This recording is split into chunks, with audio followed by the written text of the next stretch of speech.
Today's session is led by Nicola and I, and we are unpacking how you can redefine the customer lifecycle with AI. So just for some housekeeping, the session is being recorded and the recording will be available on our YouTube channel. If you would like to share it with anyone, please feel free to. And we always encourage participation and engagement. So to ask a question or make a comment, please feel free to raise your hand, or you can drop the questions in the chat. We will also be saving a few minutes at the end, about 10 minutes for questions and discussion. So if you would prefer to save your questions for then, please feel free to. With that said, I'm going to jump straight into it. So today we are essentially looking at the customer lifecycle and, as I mentioned, how we are redefining it with AI. So to begin with, I just want to give a bit of a general overview and an introduction of what exactly we're looking at today and what Nicola is presenting, which is a life cycle that you see in front of us. And for anyone new here, this is a slide that we often talk about and share. I'm sure you have seen this slide before.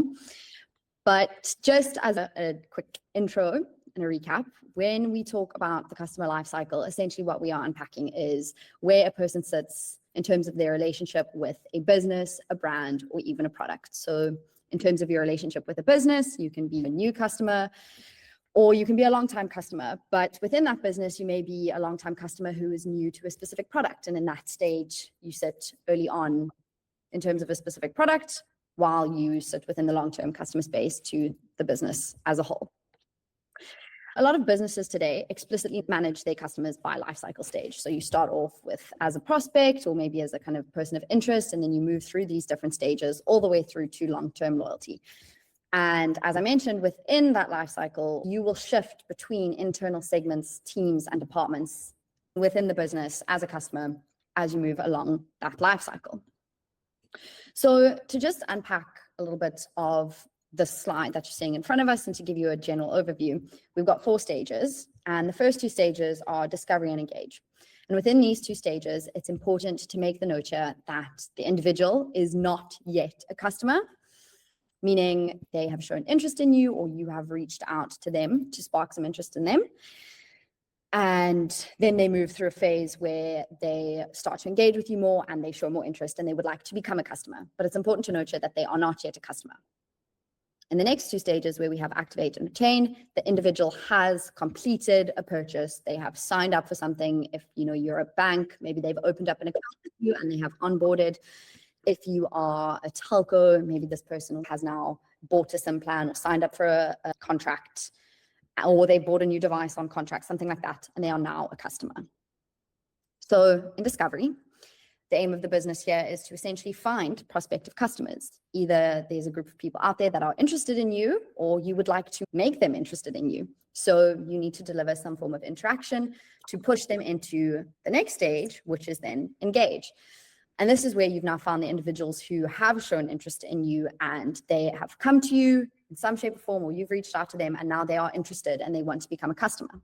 What you need to do at this stage is essentially keep that person engaged. You want to keep that conversation flowing, because if you don't, they drop off and you've just lost the opportunity to convert someone into a customer.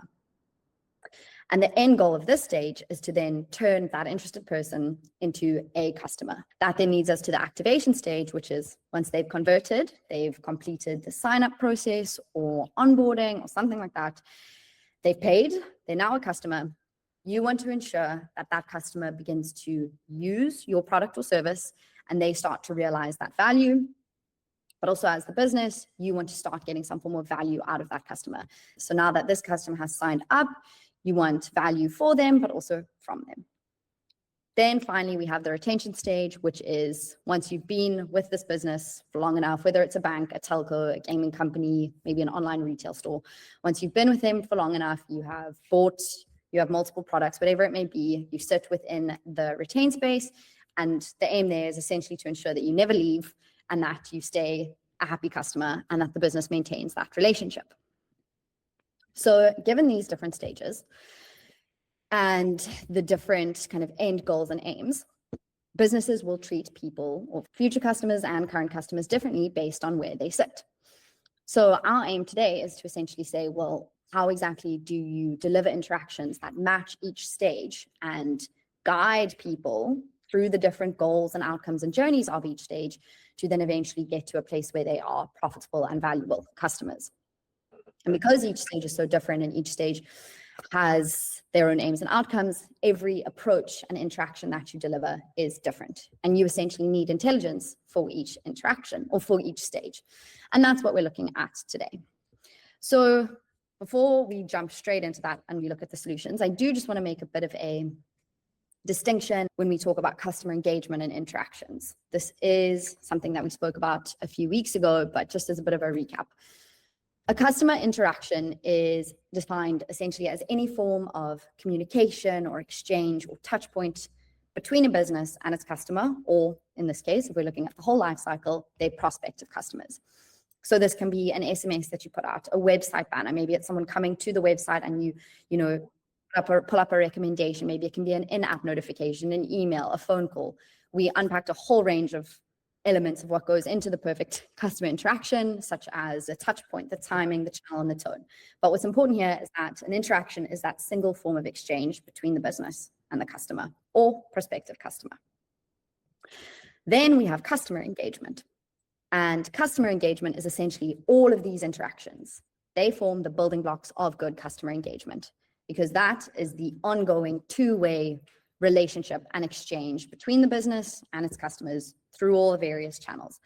It goes beyond that single transaction and is essentially a combination of them all, which aims to establish that meaningful long-term relationship. So in each stage, you essentially want good customer engagement or good future customer engagement, prospect engagement. But that looks different for each stage based on key goals and outcomes. Every interaction that you want to deliver at each stage will be different. Another point that I want to look at is, how do businesses usually handle the customer lifecycle? How do they treat prospects and future customers? And what are some of the challenges with this current approach? A lot of businesses really rely on the customer lifecycle for internal purposes. So, for example, in banking, marketing and CRM teams will often speak of a new to bank customer versus a core customer or an at-risk customer. So new to bank customers will often be onboarded and taken through this kind of multi-channel journey, and they have a dedicated onboarding campaign for typically the first 90 days. Once they are considered onboarded and they've been with the bank for 90 days, they will then move into a new stage. And that's where they will sometimes receive targeted cross-selling campaigns or upselling campaigns. They'll move to a new stage, and then the company, the bank, will communicate with them and deliver interactions.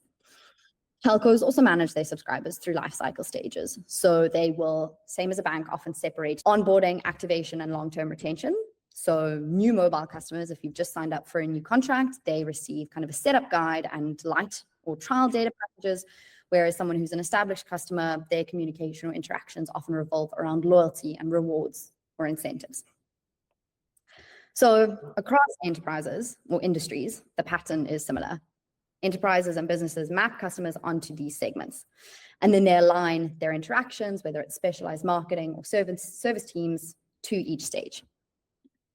And that's an important note that I want to make as we get into some of the challenges, is that within the business, the customer is then assigned to specific teams within that organization. And that brings us to some of the challenges, which is with this current approach of, moving customers through this life cycle and treating them, as kind of one person that just travels along, what we actually see, because customers are handed over to different departments, is that they aren't necessarily treated as a single entity. So if we look at a bank customer, for example, you can have one customer who's essentially three different customers because they sit within different departments. So you can be retained in core banking, you can be new to product for credit card, and then you can be at risk for lending. So these are all three different approaches for one single customer. And because you sit within these different spaces across the bank, you'll then start to experience kind of a cross-departmental conflict, which essentially what happens is that each department has their own KPIs to meet. So in the case of the customer who's at risk for lending, the kind of lending department needs to ensure that they don't lose their customer, whereas the credit card department needs to ensure that they onboard their customer. And then what we have is kind of fragmented interaction, because everyone has their own goal or their own KPI that they need to meet. So what we see here is that one of the biggest challenges that a lot of industries face is that the current approach to the customer lifecycle is that it's designed for the business and not necessarily for the customer as an individual. So the question then is, how do you optimize this life cycle for the customer? Ensure that they receive value, and so does the business.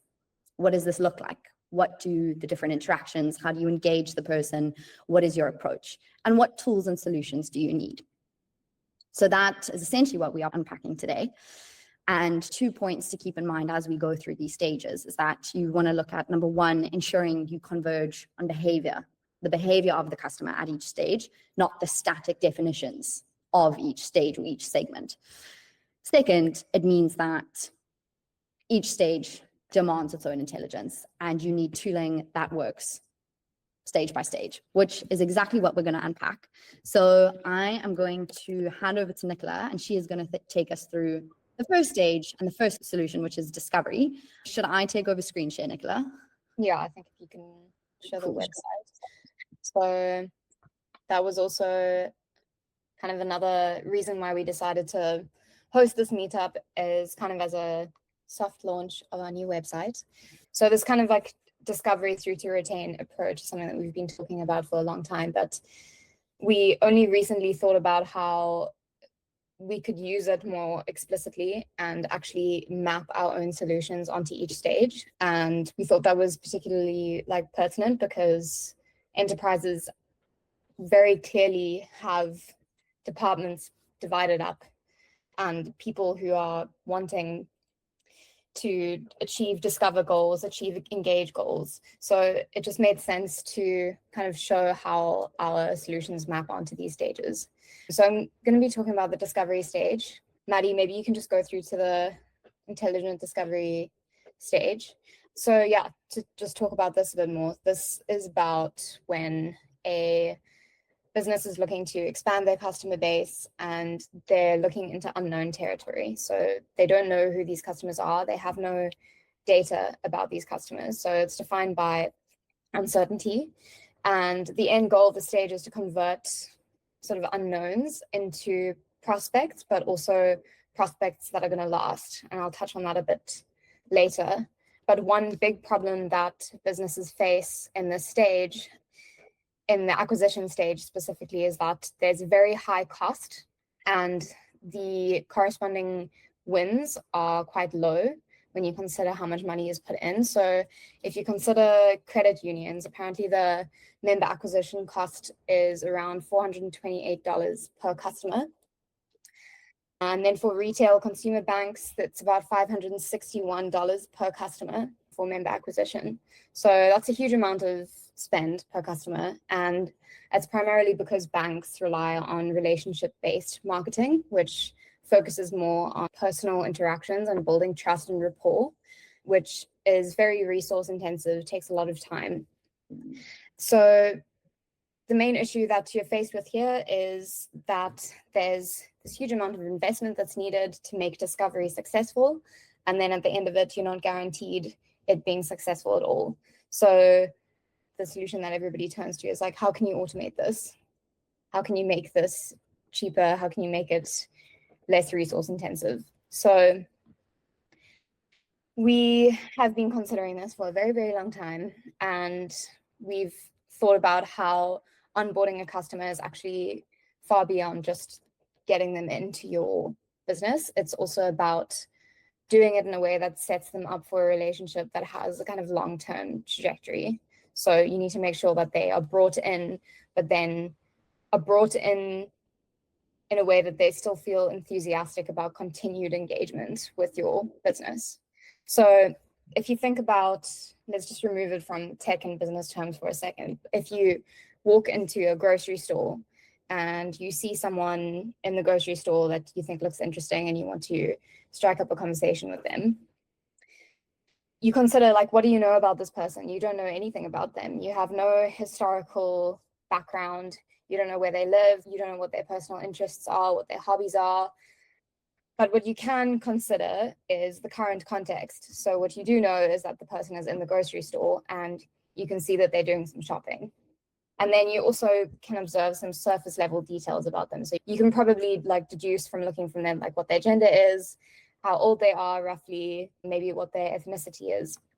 So there are kind of two things that you're working with here. You're working with real-time context, and then you're working with directly observable characteristics, kind of surface level characteristics.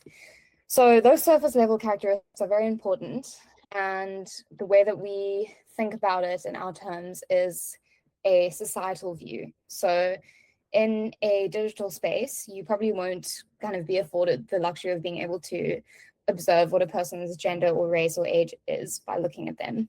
What you will know is maybe where this person lives, or what country they're connecting from, or what channel they're coming in from, or what time of the day it is. And from these data points, you can kind of create a society-based predictive model. So you can take these surface level things, you can say, okay, what do we know about people in this case? Like, how do they behave? And then you establish a good ground from which you can work from, and kind of establish that common ground that you need, and then work from there.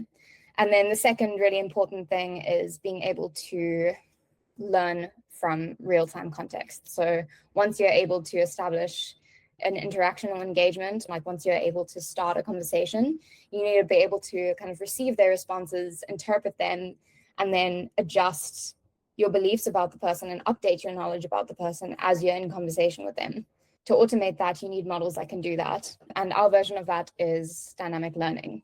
So in dynamic learning and machine learning, you're taking a hypothesis and you're exposing it to the world, and then in real time, you're learning, you're integrating, and then you're trying again. And amidst the dynamic learning approach, you're also exploring and exploiting, which means that exploring means that you're testing new options that could be of interest to the person, or you're taking advantage of known winners.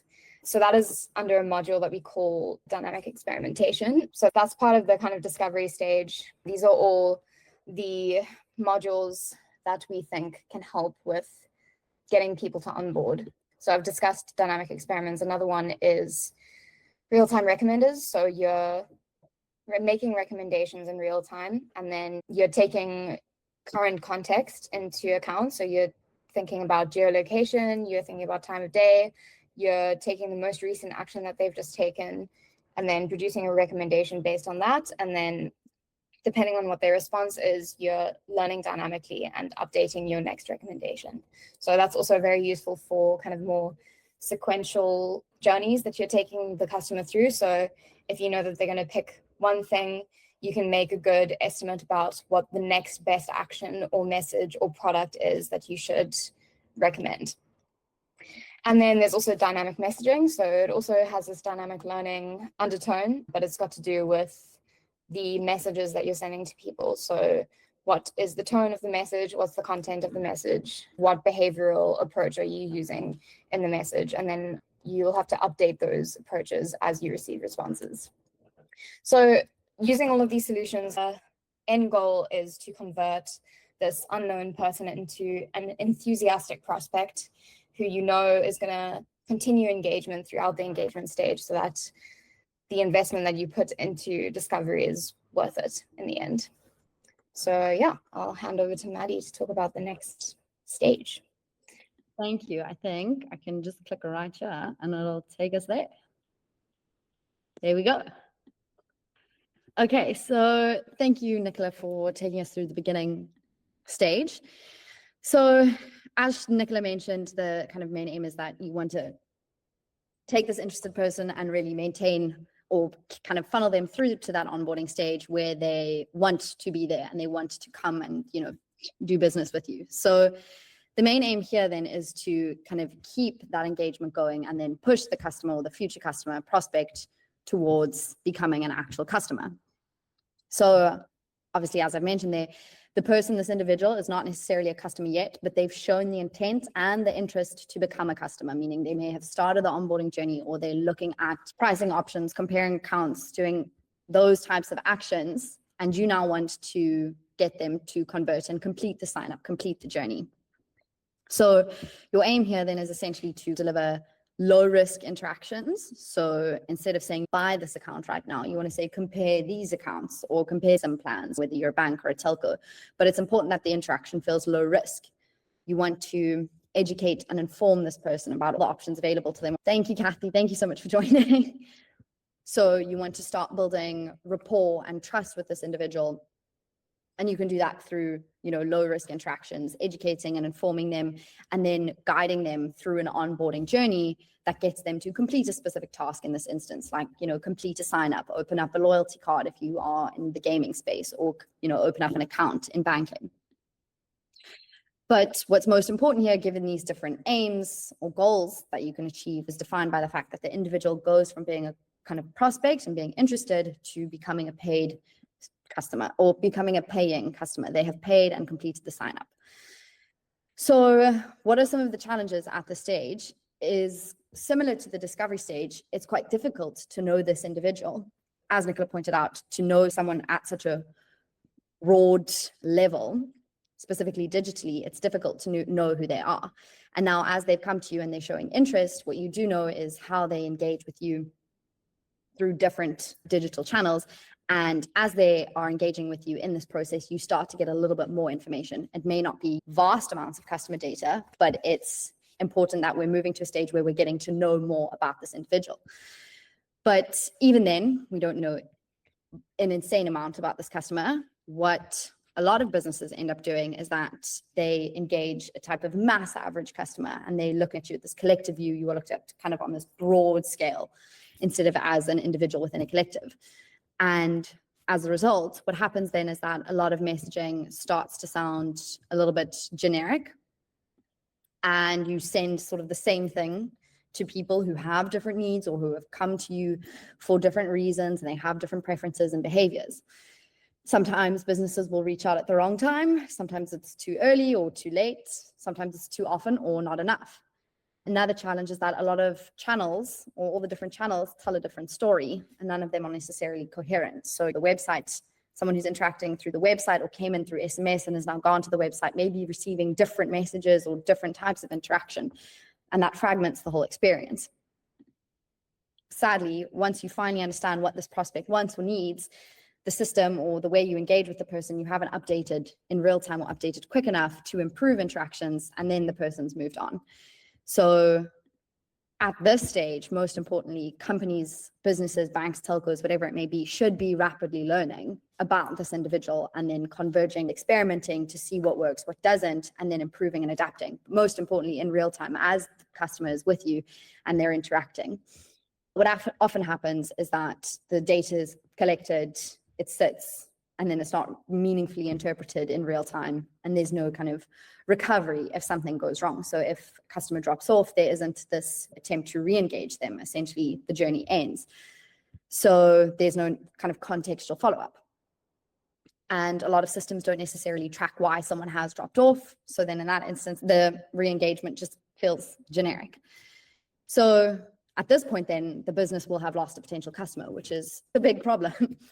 So essentially what you need then is a solution that helps keep this customer engaged and then funnels them into the activation stage, which is where they become a customer. So as Nicola has mentioned, we put together obviously a set of tools, and these set of tools here are then pre-configured to specifically fit and work for this stage. So you have the prediction platform, which is essentially where the solution and all the modules are then configured and delivered. And then if we look at these modules over here, these are the pre-configured solutions that work specifically for this stage. So I want to look at just a few. I'm not going to go through all of them, but if we look at something like real-time recommender, this is essentially where you deliver hyper-personalized behavioral recommendations. And most importantly at this stage is you use real-time data, because you don't necessarily have that much historical data about this individual. So you want to deliver some low-risk interactions that guide the person to conversion. And this can look like experimenting by delivering a few interactions and then using that real-time incoming data to converge on what the individual acts on or what they do. And then you can improve and adjust as you move forward. We then also have the conversational journey module. This is something Jess and I spoke about a few weeks ago. And what's really great about this is that it turns engagement from a kind of static journey where it's like predefined for the mass average customer, and it follows fixed flows, step 1, step 2, step 3. What it does is it transforms that journey into a kind of dynamic, entirely customer-led conversation. And within this module, we have a feature like intent detection, which then essentially takes the language understanding with a predefined logic, and then you can route conversations to the correct response or the correct action based on that person's intent. And then you can guide them through a new journey and funnel them to that conversion. So the next one I want to look at here, I think it's Channel Optimizer, which kind of works with understanding how people interact with the different channels. And when you understand how people are digitally interacting with you, at which stage are they coming to you intentionally and they are completing actions, or are they exploring, you then know when to deliver interactions and also when not to deliver interactions, because the last thing you want to do is take someone off a path when they are set on completing it. So that's just as important as knowing when not to deliver a recommendation or an action. So yeah, those are a few of the tools specifically designed for this stage. And then to unpack a quick few use cases, we've got here ones like banking. So here we've spoken about conversational banking. You can use conversational AI to uncover which financial product a prospect is primarily interested in and what their actual intention is. And then you can build a rapport with them and guide them through to a conversion. If we look at something like a telco, one of the use cases that I find really interesting is where you take the behavioral insights from mature customers and then you can build out those profiles and then apply them to new or incoming prospects that have similar behaviors. That's the most important part here, is that it's not taking static demographic-based profiles and then applying it to new incoming people. It's actually looking at how people behave. So yeah, just as a to close out this stage and this solution, their main goal here is take an interested prospect and guide them into becoming a customer and convert them. And to do that without truly knowing this individual yet is kind of why a lot of businesses fall back onto generic, poorly timed engagement that ultimately essentially leads to a drop-off. So clientized engagement here solves that by essentially replacing those static journeys and that generic engagement with real-time adaptive interactions that can then converge on the individual behavior. And then that leads to the conversion. So once we've gone from conversion and this person has now become a customer, we then want to activate them. So I'm going to pass back to Nicola. Activation is crudely put about getting the customer to spend money for the first time, but importantly also to keep spending money. What we find a lot, especially with banks, I think it's in double digits percentages that credit cards tend to fall dormant. So people will open a credit card account and then not actually activate them. So that's a huge problem for enterprises. And I think one of the main reasons for this is that when you open an account, you've gone through this whole process, but actually using it and making it into a habitual event is uncomfortable for humans. We like to stick to what we know. We like to stick to the banks that we know, the accounts that we know, and we need to be given a good reason to do something that's inherently uncomfortable for us. So it's technically for banks, the question is about how do you get a card to be at the front of wallet? And for other businesses, it's about like, how do you prove that you are the one that needs to be the company that they resort to first before anyone else? So at this stage, you should have a decent amount of information about your customer. They've given you details through the sign-up phase, and you have a track record of interaction data.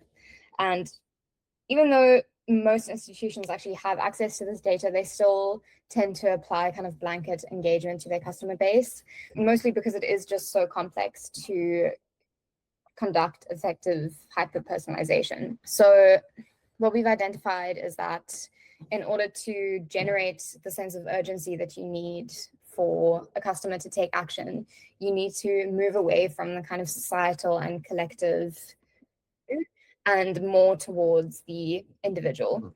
Now that you have this individual data, you need to have models that can converge on the individual. So what a lot of businesses do in machine learning and what they call personalization is actually based off a single model approach. So what that means is that a bank will have a single model, say per account type. Say for everyone who's using a savings account, they have a model. And then what they do is they score customers within that population against this model based on specified features, so age or spend or time online. And then it's considered personalization because everybody gets a unique score because they have unique features that are being scored against the model, but they are all being scored against the same model. So technically what's happening here is that the model is saying, okay, I'm going to be the control and all these customers are going to be scored against me. So what's happening is that you're comparing Jane to Dan and you're saying, or maybe like Jane to Emma, same gender, so mid-20s female.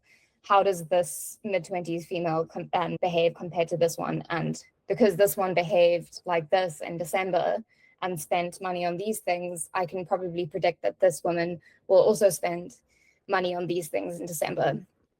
But that's not how humans work. And we all know this, but the single model approach is the closest that many institutions have come to personalization. But in an ideal world, what should be done is that each customer should have their own model. And that's the approach that we take. We have a model per customer approach. And I'll drop a link to a blog that I wrote about that if you want to look into that deeply. But basically what happens here is that each individual customer gets their own model, and when they take a certain action, they get scored against that model, and they get continuously compared to who they were a week ago or a month ago or a second ago, depending on how frequent you're rescoring your customers. But what that does is that you're taking a context and you're seeing how does Jane behave in this context versus this context. And once you have that information, you can predict how a customer is going to behave in given contexts. And that's extremely powerful for the activation stage, because you need something that's highly relevant. You need to give someone a really good reason to do something that's uncomfortable to them, do something new. And you can do that by making it hyper relevant to their context. That's one approach to it. And the second approach to hyper-personalization is changing what features you're using to make the predictions. So we've already talked about how you should have a one model per customer approach, but you also need to think about, am I going to be scoring people based on age and gender and like kind of generic demographic features? Or should I be thinking about behavior? So this is kind of where our personality algorithms come in. So we have spend personality, money personality, and digital personality. You can see that on the website. If you can maybe just go into spend, Maddie. Yeah. So the way that these algorithms work is that you're taking, so spend personality specifically, you're taking transactional data, you're running it through the spend personality algorithm, and then you're scoring a customer against a model that has 6 different personality types. So I think it's industrial, experiential, I don't know them off by heart, but so they are industrious and intentional, which are your 2 introverted personality types, and then there is enthusiastic and experiential, which are your 2 extrovert personality types. So fundamentally there are 6, but there are 4 that fit within the extrovert introvert dynamism. So each individual person will get a score, and it's kind of like a spectrum. It's not like one customer is going to fit in one box. They're going to have a maybe 0.7 score of experiential, and that can then inform what messages you're showing them, what products you're showing them, how you're speaking to them, because different personality types, they are motivated by different things and they aspire to different things. So as soon as you're kind of taking on behavioral features in your data sets, and that's what these scores are, extra features for your data sets to work from, you are already going to make your predictions far more relevant to your customers. Spend personality is one module that's highly relevant for the activation stage, but then there's also intelligent sales, which is about making predictions based on kind of like product bundling and dynamic pricing, or suggesting the next best product based on contextual information. So that's very important for activation, because you're getting people to spend based on their context and their most recent action. And then there's real-time nudging as well, which is behavioral nudging. So nudging is about basically taking a person and nudging them down a defined path. You want to get them to a specific place, which is obviously making their first spend. And you're using a bunch of behavioral kind of like benchmarks throughout the process to get them there. I want to actually hand over to Maddie now to talk more about the use case for activation, credit card activation. Sure. So this is one did actually present on, I want to say last year. But essentially, the main challenge that a lot of banks face is people sign up for a card, they go through a lot of the kind of onboarding, checks, processes, and then they get issued this card. I know for a lot of banks, I think you already have to have a current account or check account before you actually can sign up for a credit card. I know for a few that is the case. You already have to have an account before you get a credit card.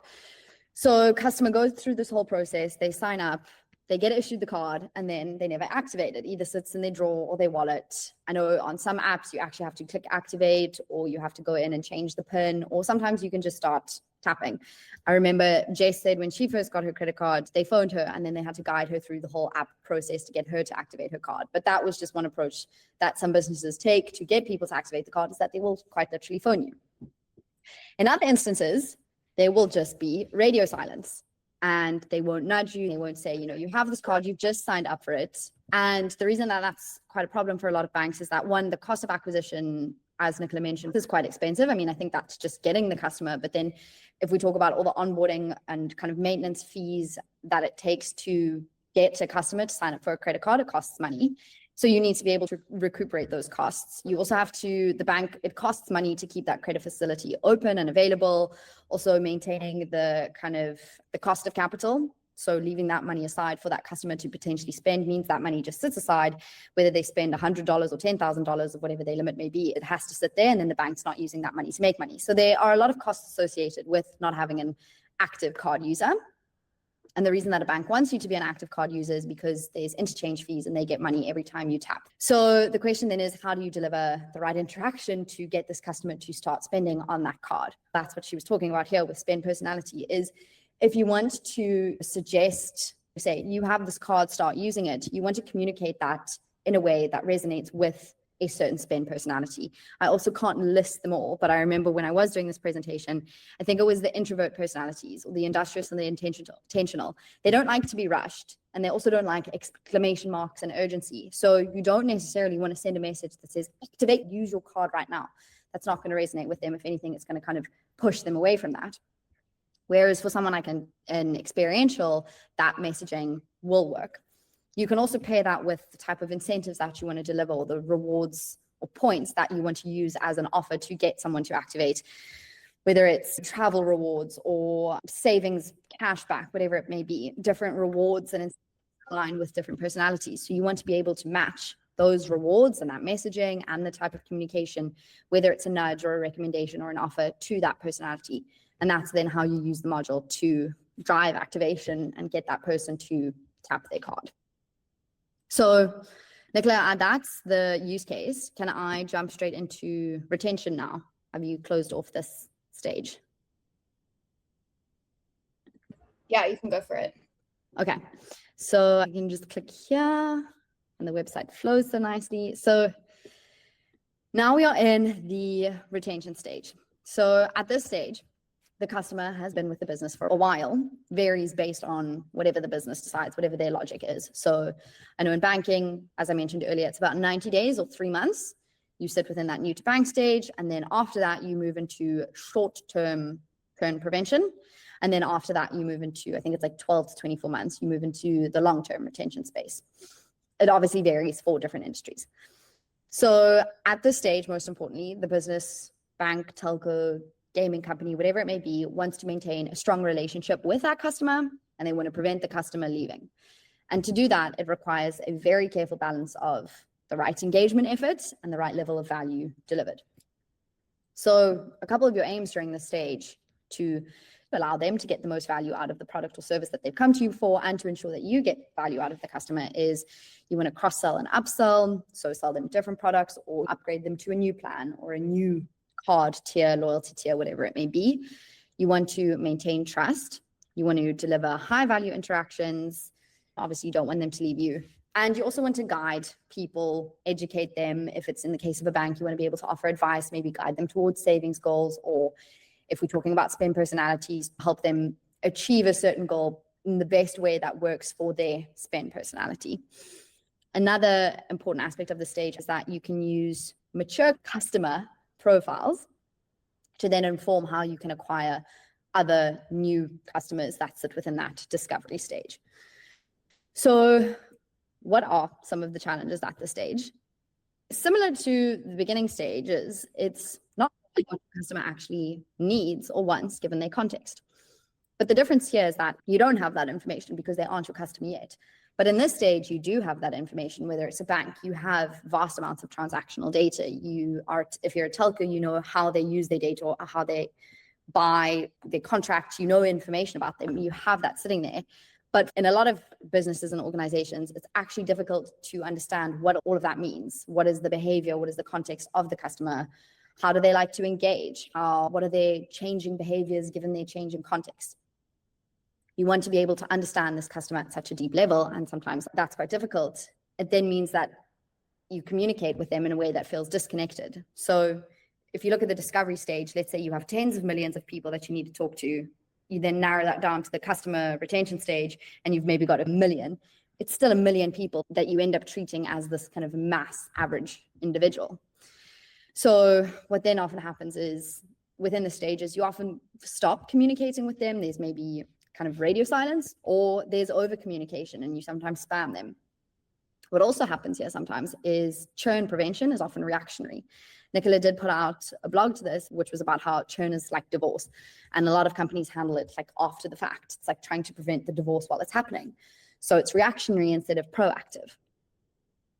So what is the kind of recommended approach then is that you should be able to detect and monitor changing signals in customer behavior, like when they've disengaged or when their engagement is starting to die down, when are they kind of delaying renewals, or when their usage has slowed down. You want to be able to detect these early signs based on this. You have a robust view of how this person behaves. Now their behavior is changing. What does that mean? You can then flag that as early churn and then deliver the right interaction to maintain that loyalty. So these are kind of a few of the challenges and approaches. Jessica, do you have a question? Yeah, I just wanted to mention that, something about this retain stage as well is not necessarily just the churn narrative, but it's also a perfect opportunity to really encourage this customer lifetime value, to encourage this idea of making your long-term customers feel like they're somehow appreciated, like they're somehow a part of the fold. I mean, I've had experiences with a bank in which I had been with them, I think, since I was 12. And at the age of 28, I walked in and I was like, okay, listen, like this account is not really working for me anymore. I have to close it down for a while because I'm out of the country. I'm traveling because I was traveling at the time. And I walked up to the counter and I said to them, okay, cool, I need to close my account. And they went, oh, okay, cool, give me your ID. I was heartbroken. I mean, maybe I was being too emotionally invested. But at that point, I just thought, like, I've been with you since I was 12. I mean, surely there should be just like the teensiest bit of remorse at the fact that you're going to be losing me. I mean, I could have been a perfect opportunity to turn me into something a lot more useful at that stage. I mean, I was 28. I'd started traveling. I was starting to build a career. It was actually the prime opportunity to hold on to me and to say, okay, listen, why do you want to close it down? Should we rather offer you something that's going to be different or something that's going to help you with your travels, that kind of thing? So yeah, it just gives you an opportunity to not just catch churn, but also to encourage things when you make people feel like they want to stay, even if they're not really thinking about leaving. I think that's a brilliant point to make, is that, yeah, it's not just about preventing people from leaving. It's about keeping them happy so that they don't leave. You don't want people who stay with you just because it's convenient. You want them to stay with you because they want to. So if we look at the aims of that stage, what is the ideal approach to how you keep that person happy and grow that customer lifetime value, and then also prevent them from leaving because they're happy and they want to stay. So number one, a deep understanding of the customer, that individual. What are their preferences, behaviors? How does their behavior change given the change in context? So what that allows you to do is then understand what products to suggest, how to suggest them, when. It also ensures that you can guide customers, give them advice or insights, whatever they may be. And what that essentially does then is it reinforces that value and it makes staying the obvious choice. So what success looks like at this stage is that it's a happy customer and they're receiving value from the business, but obviously also for the business, they want to receive value from the customer, and the customer won't leave because they are happy. So to unpack just a few of the tools and the modules within this specific stage, we've got dynamic experiments. This is obviously a tool that we spoke about early on. And the reason that it's so important early on is because you don't know that much about your customer. You need to experiment to learn more about them. So the question then is why, once you know all of this about your customer, why do you still need to experiment? And the reason being is that you want to balance your kind of short-term gains, like quick sells, quick product recommendations, with also that long-term value of understanding how is this person going to change, in what ways can we improve how we engage with them. So you want to exploit the proven strategies that work, what kind of keeps them engaged and loyal in the short term, but then you also want to explore a couple of other options to see, learn, test, and adapt different options to see, how does their behavior change. And then what that does is you ensure you maintain loyalty, but then you also kind of maximize that long-term retention because you understand and grow your understanding of the customer. We then also have the conversational journey module, which, as I've mentioned earlier, really just gives the power to the customer in the sense that the way they engage is entirely controlled by them through conversation, and you can continue to guide the customer through a series of actions. If it's the case of banking and they want to complete a transaction, they aren't forced down a narrow static path. They have the ability to complete it through conversation. And when you pair this with other modules, you can then make other recommendations during that conversational journey. And if we pair it with another module like spend personality, you then know what financial products to recommend to this customer within that stage of the journey based on their financial needs. So if you can see a person's working on saving, you can recommend a savings product. And if now is not a good time and their financial habits don't reflect that, you can recommend a different product or service. And that's then how you can pair, a deep behavioral understanding of the customer, make a recommendation, whether it's a cross-sell, an upsell, an offer, a nudge, or a piece of advice within a conversational journey. Maddie, if you have time, just do a hard refresh and you can go to the money personality as well. I feel like it's a good opportunity to talk through money personality with regards to savings and investments and sort of understanding the holistic perspective of the individual. Yeah, it looks really good. But yeah, as Jace mentioned, this is a view of how a customer views their financial habits in terms of saving, investments, not necessarily just how they choose to spend or where they spend, how often and what. And again, what that then gives you a view of is how to engage with that individual in terms of what products to recommend and how to communicate with them in a tone that resonates with them.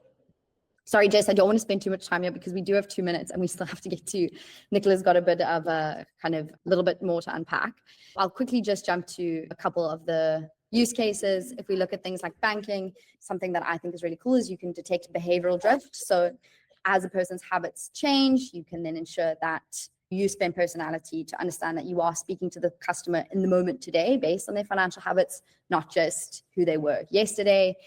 If we look at something like telco, you can recommend more suitable plans based on usage patterns. So if it looks like a person is mismatched to the plan that they have, you can either recommend a better package or a package with more data, or you can also downsell and say, we see you aren't using this whole bundle. Here's a better recommendation, something like that. That's just as important, is knowing which products to recommend to a customer. Even when it may not be the most profitable one, it's still the one that works best for that customer. So yeah, I think we've gone through the full life cycle. And to close off on this stage, you don't want the customer to leave, you want them to stay, and you want them to stay because they are happy. And there's a range of tools here that ensure that you can do that. So I know, Nicola, you were going to unpack a little bit about sentimental equilibrium, which is kind of. I won't go to, and it's going to take too long. Maybe you can go to the algorithms page, because I was just going to speak to one of our behavioral algorithms, but we have a whole bunch. It's under, yeah, there we go. So we've put together a kind of catalog. You can scroll down a bit, of all the algorithms that you have access to through the prediction platform. And I think this kind of speaks to the whole like mix and match vibe that goes on with our solutions, because different industries have different approaches, different needs at different stages. And these algorithms they all help you kind of achieve the hyper contextualized, converging on the individual approach that also learns in real time and experiments throughout. So using kind of either pre-configured solutions that we have, or mix and matching your own algorithms and modules, they're all geared towards kind of getting customers through. So yeah, thank you, everyone. Thank you, Nicola. I think this algorithms page looks really good. So yeah, thank you. That's just to kind of close off, that's the whole life cycle with the suite of solutions. And essentially what this mainly does is it allows you to optimize the life cycle for the customer, not just for the business.